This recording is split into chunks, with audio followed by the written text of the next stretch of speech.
من شاہد بالحق وہم یعلمون، حق کی گواہی کلمہ توحید اس وقت پڑھنا ہے جب اس کے مطابق علم ہو، جس کو عام مسلمان تعبیر کرتے ہیں اقرار باللسان و تصدیق بالقلب، کہ یہ اقرار زبان سے تو لازمی ہے لیکن اصل تصدیق قلبی کھڑی ہے۔ ایمان نام ہی تصدیق قلبی کا ہے کہ ایک بات دل کے اندر بیٹھ جائے،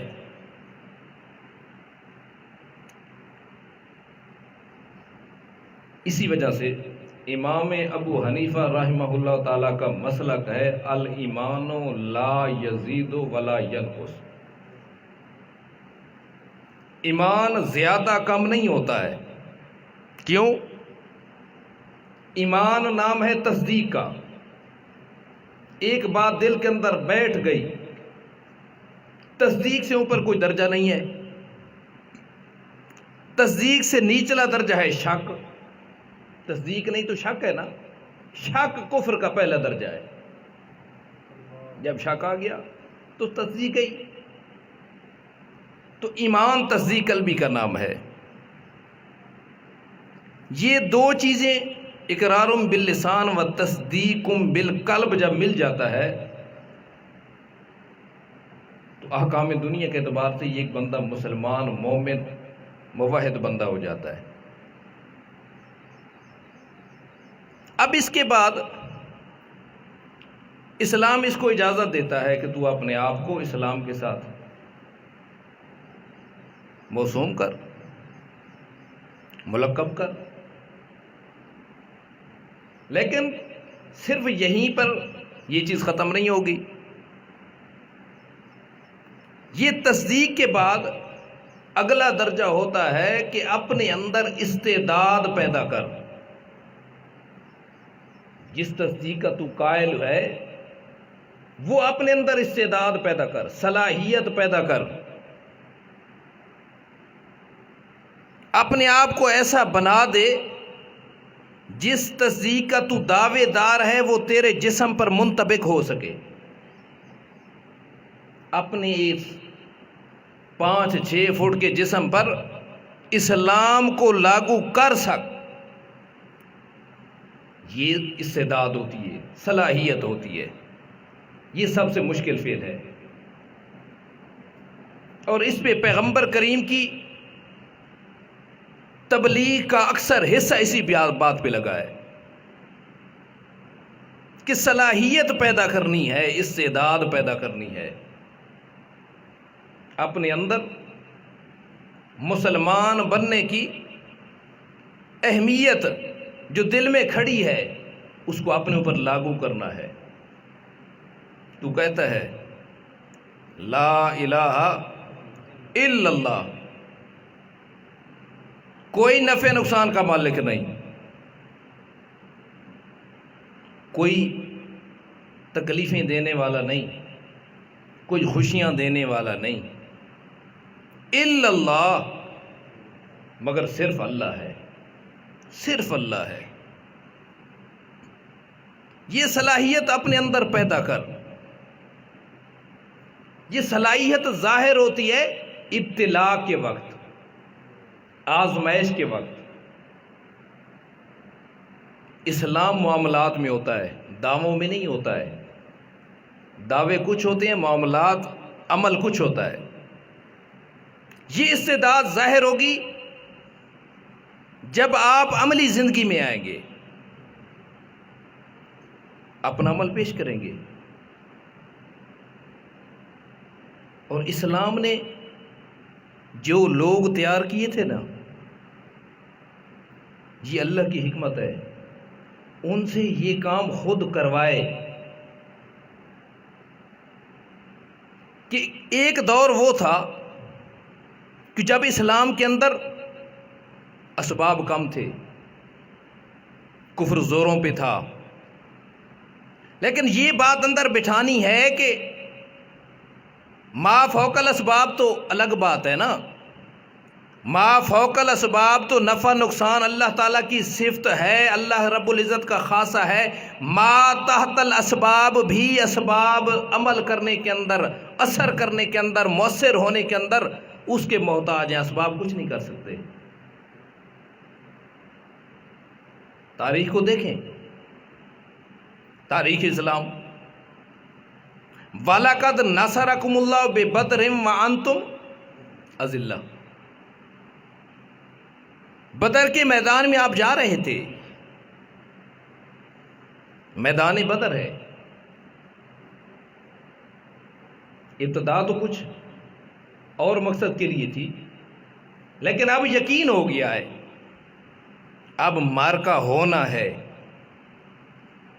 اور ہونا بھی ایک ایسے لشکر کے ساتھ ہے جو ہم سے 3 گنا، ہم سے 3 گنا. ہم اگر 300 ہیں، 350، 313 ہیں، تو وہ 1000 کا لشکر ہے، 1000 سے زیادہ ہے. لیکن یہ وہ استعداد کو عمل میں اب لانا ہے، صلاحیت کو عمل میں لانا ہے. اب یہ پتہ چلے گا نا کہ لا الہ الا اللہ کیا چیز ہے. جانے والے کی پوزیشن یہ ہے. بعض تو ایسے ہیں جن کے ہاتھ میں لاٹھیاں ہی کوئی نہیں، خالی ہاتھ جا رہے ہیں، اور پتہ ہے کہ آگے تلواریں ہیں، تیر ہے، نیزے ہیں، گھوڑے ہیں، سب کچھ ہے، لیکن نظر کس پہ ہے؟ اعتماد کس پہ ہے؟ جا رہے ہیں.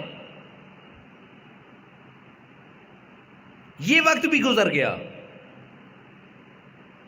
یہ وقت گزر گیا، نتیجے بھی دیکھ لیے. پھر وقت ایک اور آتا ہے کہ اس سے کڑا وقت، جب احزاب، جب لشکر جمع ہو کے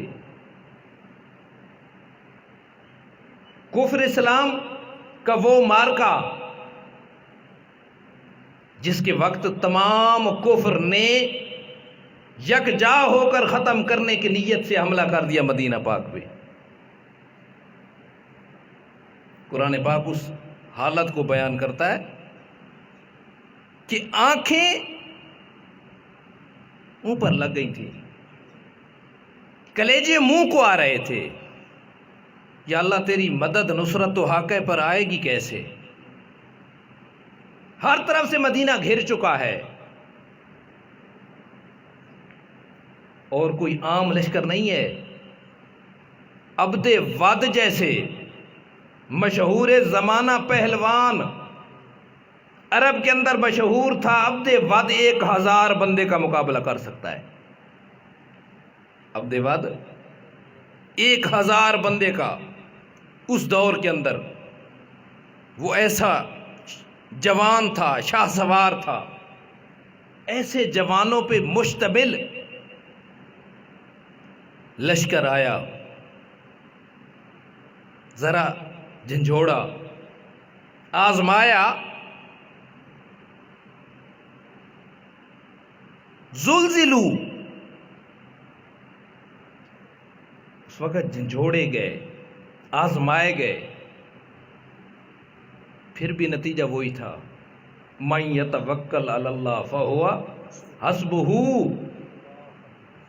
جس کا اعتماد اس پہ ہوتا ہے پھر وہ کافی ہو جاتا ہے، اکیلا نہیں چھوڑتا ہے.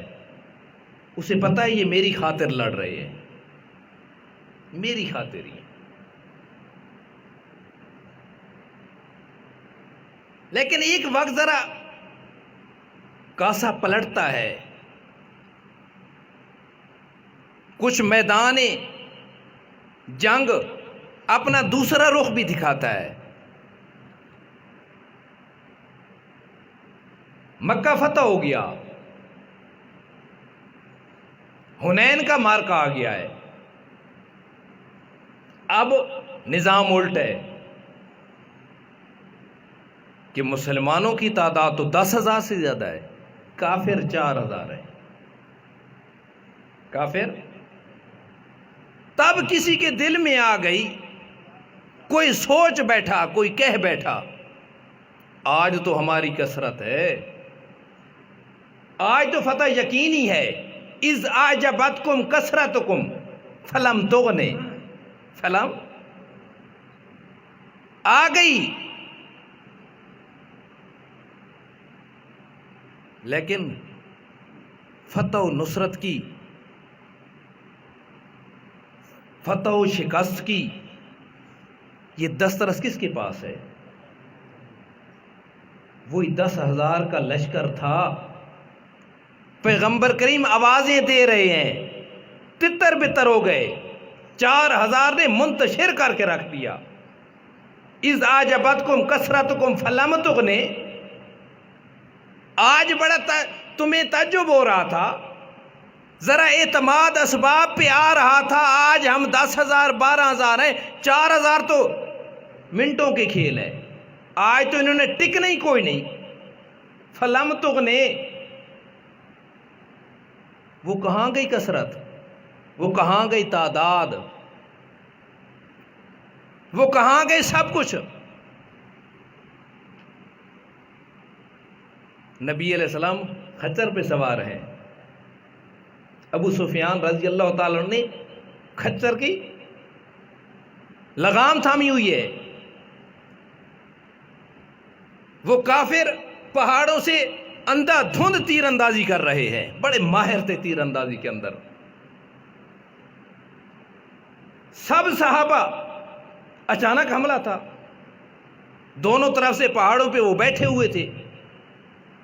جب بھگدڑ مچ گئی تو پیغمبر کریم اسی طرح آگے بڑھ رہے ہیں. انن نبی جو لا کذب، انن نبی جو لا کذب، ان ابن عبداللہ مطلب، میں نبی ہوں، جھوٹ کوئی نہیں، میں محمد ابن عبداللہ ہوں. آج بھی وہی ذات ہے، بدر میں بھی وہی ذات تھی، حنین کے اندر بھی، احزاب کے اندر بھی. میرا اعتماد، تکیہ، بھروسہ، نظر صرف اس ذات پہ ہے. من یتوکل علی اللہ فہو حسبہ، وہ کافی ہو جاتا ہے. یہ صلاحیت اسلام نے پیدا کی، جھنجھوڑا ان افراد کو، ان صحابہ کرام کو. جب یہ صلاحیت پیدا ہو گئی، جب یہ استعداد پیدا ہو گئی، اب فروعات شروع ہو گئے. اب مکی دور ختم ہو گیا نا، استعداد پوری ہو گئی. اب وقت گزارنا ہے اس کی یاد میں. اب نمازیں، روزے، حج، زکوٰۃ، اب صلاحیت پوری ہو گئی ہے. اب یہ چیزیں تمہارا مزاج ہوں گی. اب یہ عبادت مزاج بن گئی. ایمان پختہ ہوا، اب عبادت مزاج بن گئی.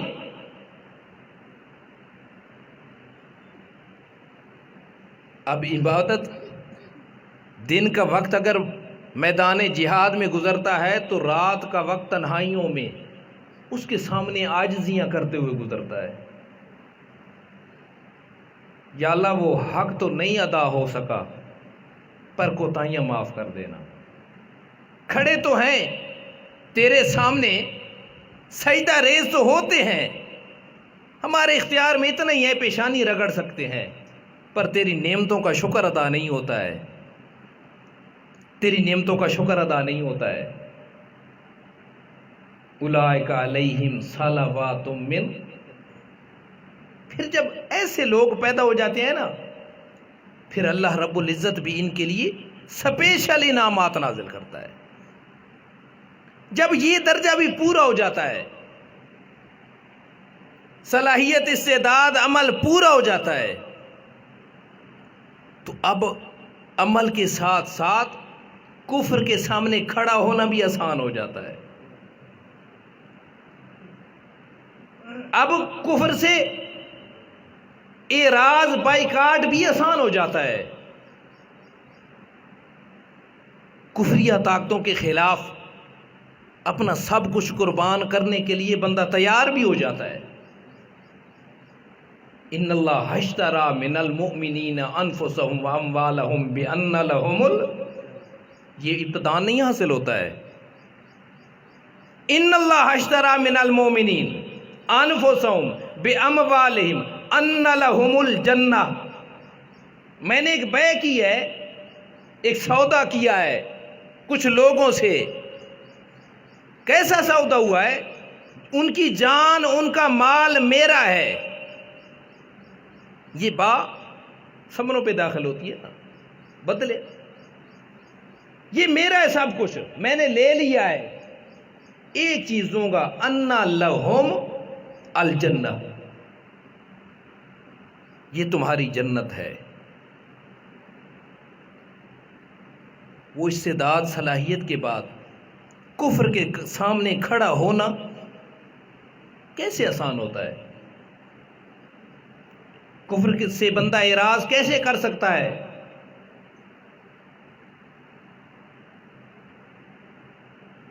دو چیزیں ہوتی ہیں.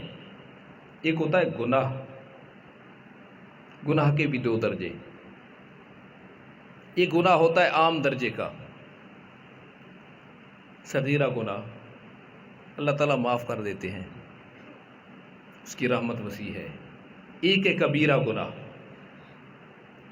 پھر کبیرہ میں بھی کچھ فرق ہے.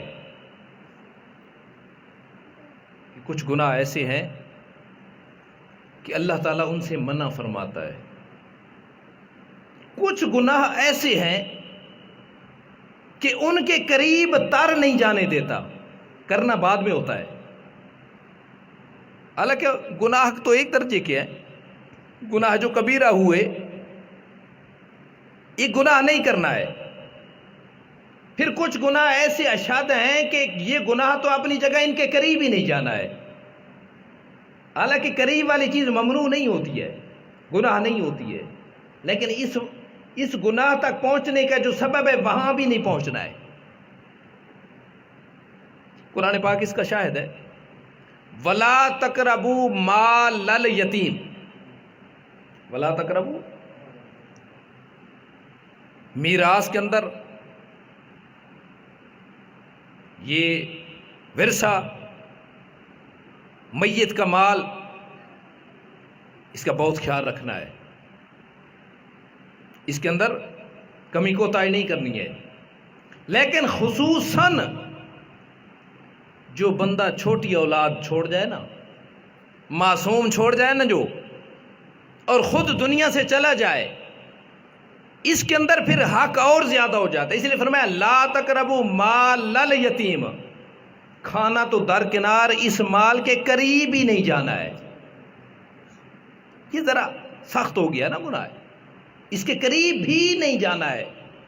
نبی علیہ السلام نے فرمایا نا، ایک باڑ ہوتی ہے نا، باڑ، فصل کی باڑ، کوئی چرواہا آتا ہے اپنا مال لے کر، وہ چراتا ہے، تو فرمایا اس باڑ کے جو قریب نہیں جانا ہے. کیوں؟ جب قریب چرانے والا وہ جائے گا تو کوئی بکری اندر بھی کود جائے گی، جو قریب جائے گا تو اندر بھی چلی جائے گی نا. اس لیے اس باڑ کے قریب نہیں جانا ہے. تلک حدود اللہ فلا تقربوها، تلک حدود اللہ، یہ میراث کے بعد ذکر کیا نا نساء سورت کے اندر. ایک اور گناہ کھڑا ہے، لا تقربوا الزنا، لا تزنوا، زنا نہ کرو. ہو سکتا تھا عام حکم، نہیں بھی وجوب کے لیے آتی ہے. لا تقربوا الزنا، زنا کے قریب نہیں جانا ہے. اس کا یہ تو مطلب نہیں ہے جہاں پر یہ گناہ کا ارتکاب ہوتا ہے وہاں قریب نہیں جانا ہے. ہاں، وہ اسباب جو زنا کی طرف لے جاتے ہیں ان اسباب سے دور رہنا ہے. غیر محارم کو نہیں دیکھنا ہے، بد نظری سے بچنا ہے، ایسی خلوتوں سے بچنا ہے. ایسی محفلیں سے بچنا ہے. لا تقربوا الزنا.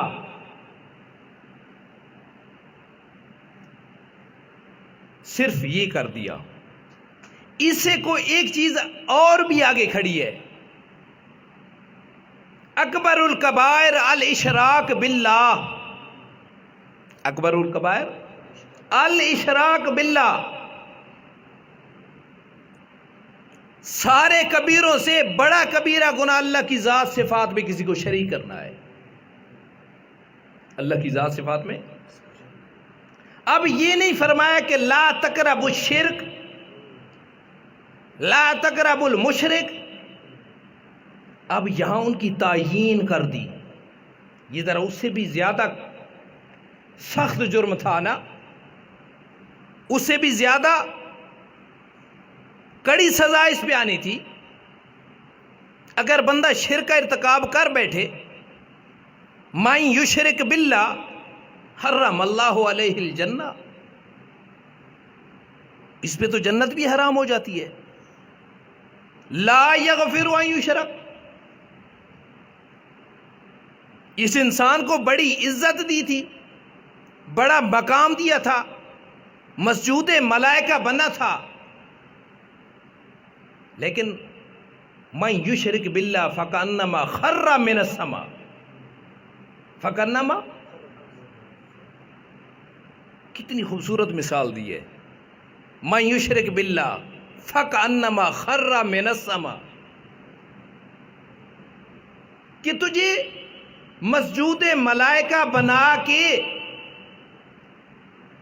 ہم نے تیری عزت آسمان کی بلندیوں تک پہنچا دی تھی. تیرے مقام کو بیت اللہ بھی نہیں پہنچ سکتا تھا، لیکن شرک کر کے فکأنما خر من السماء. اب تو اسفل السافلین کے اندر چلا گیا ہے. اب تجھ سے کوئی گھٹیا مخلوق اللہ کی رب العزت کی نظر میں نہیں ہے. یہ اپنی عزت کو خاک میں ملایا، تو نے خود ملایا ہے. تو آسمانوں پہ تھا، پتہ نہیں اب تیرا نام و نشان ہی ختم ہو گیا ہے. اس کے بارے میں وہ خاص اسباب ذکر کر دیے. یہ کام نہیں کرنا ہے. مثال کے طور پر فرما دیا لا تنکحوا المشرکات. مشرکہ عورت سے نکاح نہیں کرنا ہے. لا تنکحوا المشرکین. آگے حکم فرمایا واللہ یدعو الی الجنہ. واللہ یدعو.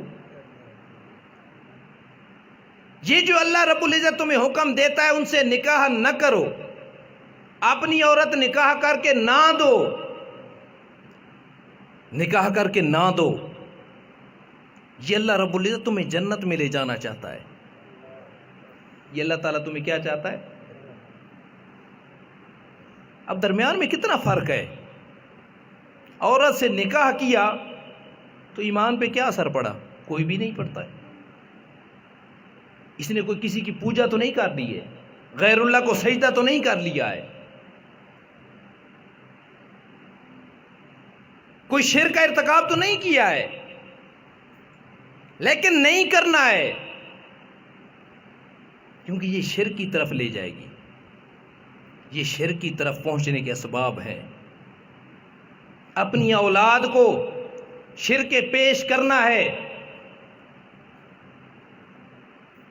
ایک بات ویسے عرض کر دوں، ہمارا ایک فقہ کا اصول ہے،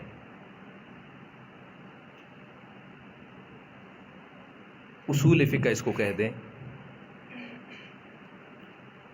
کہ 4 قسم کی عبارات ہوتی ہیں نا. عبارات النص، اشارت النص، دلالت النص، اقتضاء النص. یہ 4 قسم کی نصوص ہوتی ہیں. ایک آیت سے ایک مسئلہ صراحت کے ساتھ اللہ نے بیان فرما دیا کہ مشرکہ عورت سے نکاح نہ کرو، یہ عبارت النص بن گئی. اب اس سے کوئی اور مسئلہ اس ہی سے سمجھ آئے تو وہ اشارۃ النص بن جائے گا۔ اگر اس کے ساتھ کوئی اور حکم اکٹھا کھڑا تھا، شریعت نے دو چیزوں کا حکم اکٹھا رکھا تھا کہ یہ دو چیزیں حکم اکٹھی ہیں، ایک کو ذکر کیا دوسری کو نہ کیا، تو وہ دلالت بن گئی۔ اگر عبارت کا مفہوم سمجھ نہیں آتا ہے، کچھ محذوف نکالنی پڑی، تو اقتضاء نص بن گیا۔ ہوتی یہ ساری قطعی ہے، یہ کیا ہوتی ہیں؟ قطعی ہوتی ہیں، عبارت، اشارت، دلالت، اقتضاء۔ شریعت کے اندر دو چیزوں کا ایک ہی حکم ہے، قرآن پاک نے دونوں کو اکٹھا رکھا ہے۔ قرآن پاک کے اندر بھی یہ ذبح اور نکاح کا ایک ہی حکم ہے، قرآن پاک کے اندر بھی ایک ہی ہے۔ وَطَعَامُ الَّذِينَ أُوتُوا الْكِتَابَ حِلٌّ لَكُمْ وَطَعَامُكُمْ حِلٌّ لَهُمْ وَالْمُحْصَنَاتُ، کھا بھی سکتے ہو اور نکاح بھی کر سکتے ہو۔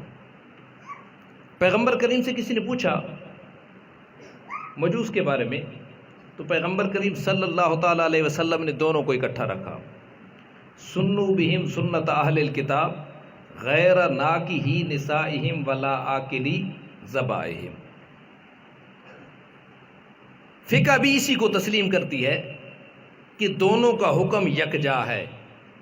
ہدایہ والا کتاب النکاح کے اندر لکھتا ہے، جہاں یہ نکاح کا حکم بیان کرتا ہے، آگے لکھتا ہے ہاکذا حکم ذبیحتہم، ذبیحہ کا بھی یہی حکم ہے، ذبیحہ کا بھی یہی حکم ہے۔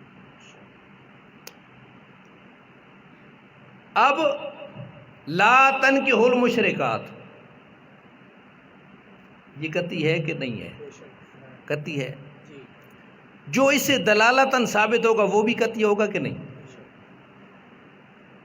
دلالتاً، مثال کے طور پر روزے کا مسئلہ بیان کیا نا، ایک حدیث پاک کے اندر آ گیا، جو بندہ روزے کی حالت میں جماع کرے، ایک صحابی نے کر لیا تھا، تو اس پہ کفارہ ہے، اس پہ کیا ہے؟ کفارہ ہے۔ اب ہمارے اصول فقہ والے لکھتے ہیں کہ جو روزے کی حالت میں کھا لے پی لے، اس پہ بھی کفارہ ہے، اس پہ بھی۔ کیوں بھائی کفارہ ہے؟ اس لیے کفارہ ہے کہ ان تین چیزوں سے روزہ ٹوٹ جاتا ہے۔ روزہ توڑنے کے اندر تینوں اکٹھی ہیں، جماع سے روزہ ٹوٹتا ہے، کھانے سے روزہ ٹوٹتا ہے، پینے سے روزہ ٹوٹتا ہے۔ جب ایک پہ حکم پیغمبر کریم نے ایک پہ حکم لگایا کہ کفارہ ہے، ایک پہ حکم لگایا کہ کفارہ ہے اس پہ، یہ تو عبارت الناس، جو باقی دو کھانے پینے ہیں وہ دلالت الناس سے اس پہ کفارہ ہوگا، دلالت الناس کے ساتھ کیا ہوگا؟ کیونکہ تینوں حکم کے اندر شریک ہیں۔ اب یہاں دو چیزیں حکم کے اندر شریک کھڑی ہیں، تو اگر مشرکات سے نکاح قطعی ہے، عدم نکاح، اس سے نکاح نہ کرنا، تو ذبیحہ بھی قطعی بنے گی۔ یہ میں اپنی بات نہیں کر رہا ہوں، یہ میں فتح القدیر والے کی بات آپ کو سمجھا رہا ہوں، کہ جہاں فتح القدیر والے نے لکھا ہے نا ولل وسنیات، تو وہاں پر فرمایا وعلیہ الاجماع بالنص والاجماع، وسنیات سے نکاح جائز نہیں ہے، نص بھی اس پہ ہے، نص بھی کرتی ہے، اجماع بھی کرتی ہے۔ اجماع بھی کیا ہے؟ پھر آگے خود فرمایا اس کے حکم میں کون کون سے لوگ شامل ہیں؟ یدخل فیہم عبدۃ الاوثان والشمس والصور التي استحسنوا والمعطلہ والزنادقہ والاباحیہ، زنادقہ بھی اسی وسنیات کے اندر کھڑی ہیں۔ تو یہ ابن الحمام کی بات ہے، کچھ عرصہ پہلے یہ بات چھڑی تھی نا کتی زنی والی، تو یہ میری ناقص رائے تھی، جیسی پڑھی ہے لا تنکحوا المشرکات، یہ فعل سے ختم کیا، یہ نہیں فرمایا کہ شرک کے قریب نہ جاؤ۔ پیغمبر کریم صلی اللہ تعالی علیہ وسلم یہ پیغمبر کی زندگی آپ کے سامنے سیرت کے نمونے پر ہے۔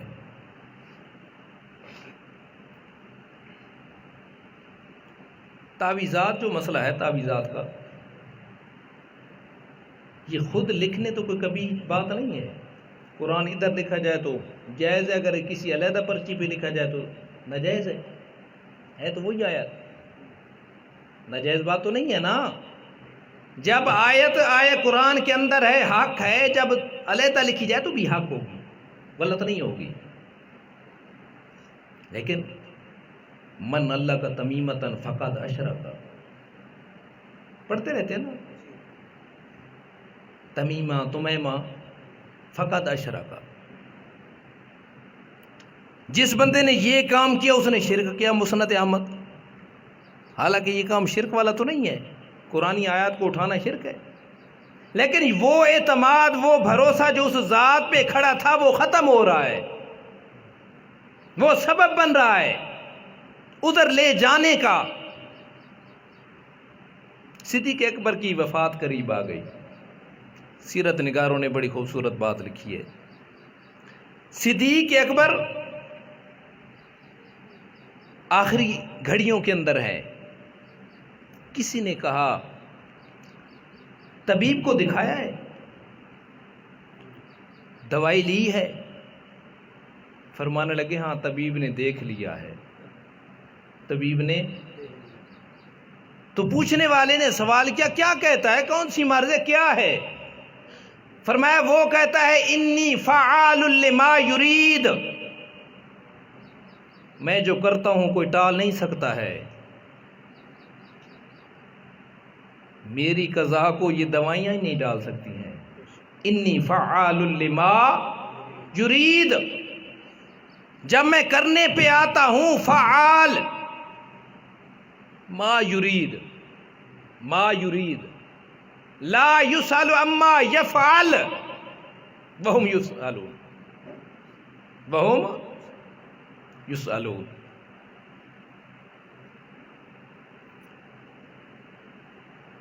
اس لیے شرک سے جب اعراض کرنا ہے تو ان کے اسباب سے بھی اعراض کرنا ہے۔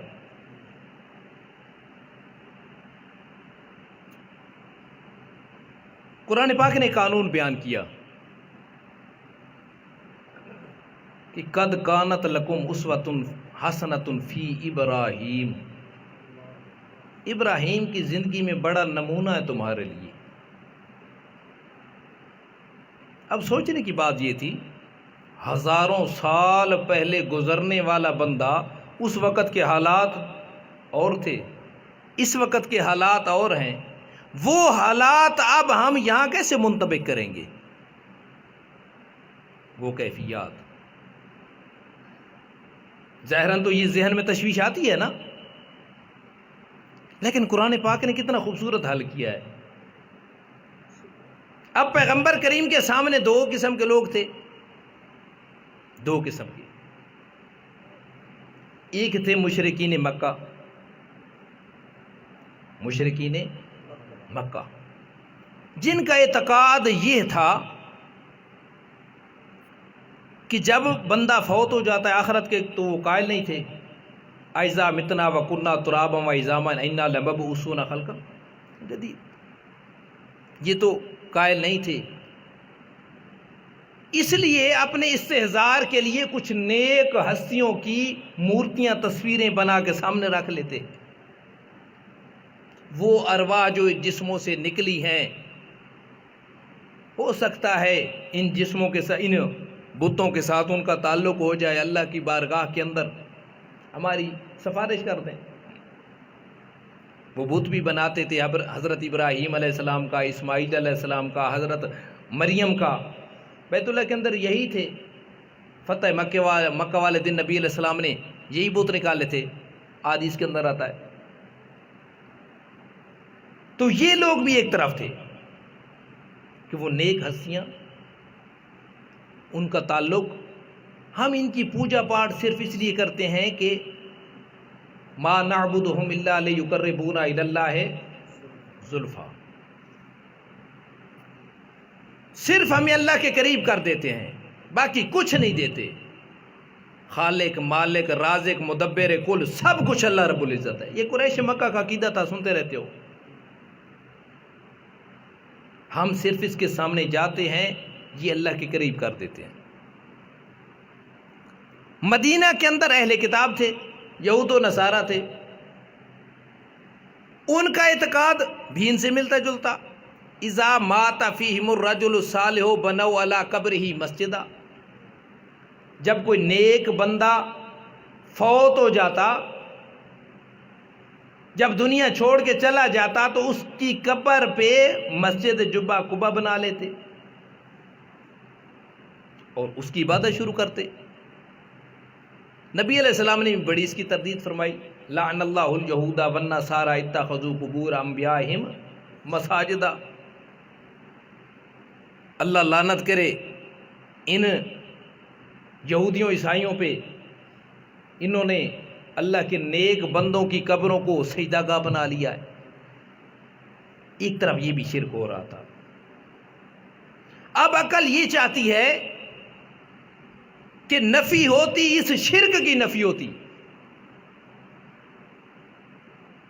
ادھر یہ بھی ساتھ دعویٰ تھا کہ ہم حق پہ ہیں۔ مشرکین مکہ بھی اپنے آپ کو حق پہ کہتے تھے، یہود و نصارہ بھی حق پہ کہتے تھے، دلیل پیش کرتے تھے کہ ہم ملت ابراہیم پہ ہیں۔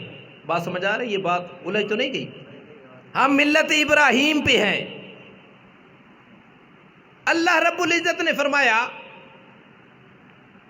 کہ 3 گروہ کھڑے ہیں، مشرکین مکہ، اہل کتاب اور اہل ایمان۔ اب ان کے درمیان فرق کرنا ہے، تو فرمایا قد کانت لکم اسوۃ حسنۃ فی ابراہیم، تمہارے لیے ابراہیم علیہ السلام کی زندگی کے اندر نمونہ ہے۔ ابراہیم اپنی تبلیغ کا مبدا اور ابتدا کرتے ہیں، یا ابت لم تعبد ما لا یسمع ولا یبصر، ما لا یسمع ولا یبصر ولا یغنی عنک۔ ابراہیم نے کتنی خوبصورت بات کی ہے، لم تعبد ما لا یسمع ولا یبصر۔ مشرکین مکہ تمہارا عقیدہ ہے، ہم ان کے سامنے عاجزیاں کرتے ہیں، نظر و نیاز پیش کرتے ہیں، دعائیں کرتے ہیں، یہ اللہ کے سامنے پیش کرتے ہیں۔ یہود و نصارہ تمہارا عقیدہ ہے، قبروں پہ جاتے ہیں، ہم ان کے سامنے عاجزیاں کرتے ہیں، یہ سنتے ہیں، یہ آگے پہنچاتے ہیں۔ لم تعبد ما لا یسمع، نہ وہ بت سنتے ہیں، نہ یہ قبروں کے اندر مدفون سنتے ہیں۔ تو نفی فرمائی سبب پہ، نفی کس پہ فرمائی؟ نہ سنیں گے تو پوری کیسے ہوگی؟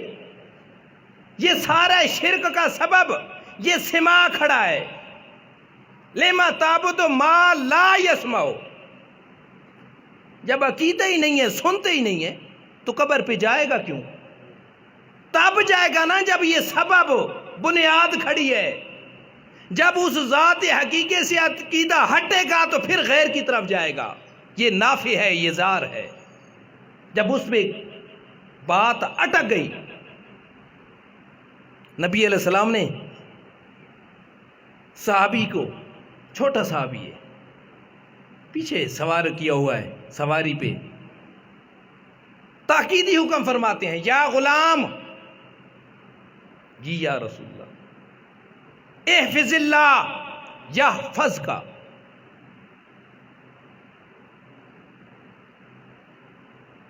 تو اللہ کے حقوق کی، اللہ کے حکموں کی فرمان برداری کر، اللہ تیری حفاظت کرے گا۔ آگے فرمایا لَوِجْتَمَعَتِ الْأُمَّةُ عَلَىٰ أَن يَنفَعُوكَ، جی اعتقاد رکھ، ساری امت اکٹھی ہو جائے، ساری کائنات اکٹھی ہو جائے، تو اکیلا فرد ہو، تنے تنہا ہو، لَوِجْتَمَعَتِ الْأُمَّةُ عَلَىٰ أَن يَنفَعُوكَ لَمْ يَنفَعُوكَ إِلَّا مَا كَتَبَ اللَّهُ، تجھے نفع وہی پہنچے گا جو اللہ نے لکھا ہے۔ تجھے نقصان وہی پہنچے گا جو اللہ نے لکھا ہے۔ یہی تعلیمات ابراہیم خلیل اللہ کی ہے نا۔ وہ کنارے پہ بیٹھا ہے، آگ کے اندر اب جانا ہے، جبریل امین آیا ہے، کوئی ضرورت ہے؟ اما الیک فلا، اما الیک فلا، مہما یکم من نزول بلائن فلا حاجتا لی الیک۔ ابراہیم کو پتہ نہیں تھا کہ آگ جلاتی ہے، یہ گرم بھی ہوتی ہے، لیکن کامل اعتماد اس ذات پہ کھڑا تھا۔ توحید کا مسئلہ ایسا ہے، شرک کا مسئلہ ایسا ہے، صرف شرک ممنوع نہیں ہوتا ہے، شرک نام ہے اللہ سے نا امیدی کا، غیر پر اعتماد کا۔ جو اسباب بھی اللہ سے نا امید کرتے ہیں وہ بھی ناجائز ہوتے ہیں، جو وہ تعلق توڑتے ہیں وہ بھی ناجائز ہوتے ہیں، کیونکہ مومن کا صرف اعتماد ہوتا ہے، من یتوکل علی اللہ فہو حسبہ۔ اللہ تعالیٰ توفیق عطا فرمائے۔